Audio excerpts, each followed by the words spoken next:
It's a Monday, fresh start to the week, and we got some 60s, 3x60s, full speed work, and next we're heading to the gym. Right, so the first exercise that we got is what they call yielding isometrics. A lot of people like to throw kind of funny names or terms to this, like overcoming isometrics or yielding isometrics. But essentially, what it is you'll be holding on to an external weight.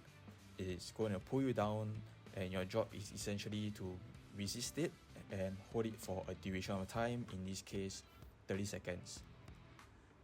And I like to superset this with plyometric exercise, and doing this is a good way to prevent injury long term, especially for your Achilles injury.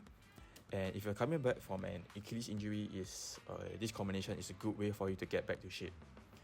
Reason why I like to do this single leg is because it works on my stability whenever I'm on a single leg stance, because whenever you're running, you are on one leg and not two legs.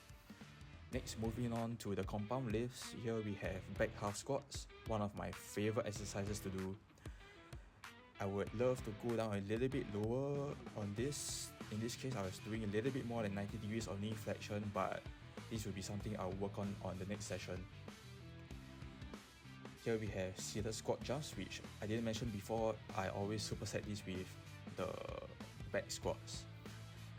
What I like about this exercise is that it has very little eccentric component to the exercise as compared to a regular squat jump, because you are just seated and then you just jump whenever you want to, so it has less impact on your joints.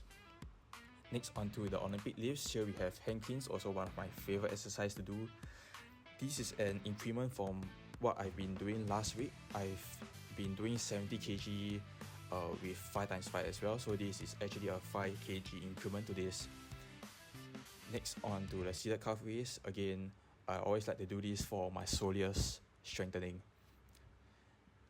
It says 123 kilos is a funny number because basically a machine without the weight is 43 kilos, hence the funny number to it. Lastly, onto my favorite hamstring injury prevention exercise, the Nordic hamstring curl. It is a very taxing exercise on your hamstring, so it's important to do it very sparingly, hence just the 3 sets or 3 reps. And I get a lot of funny looks to it, so sometimes you just gotta skin your way through it. So yeah, that's it.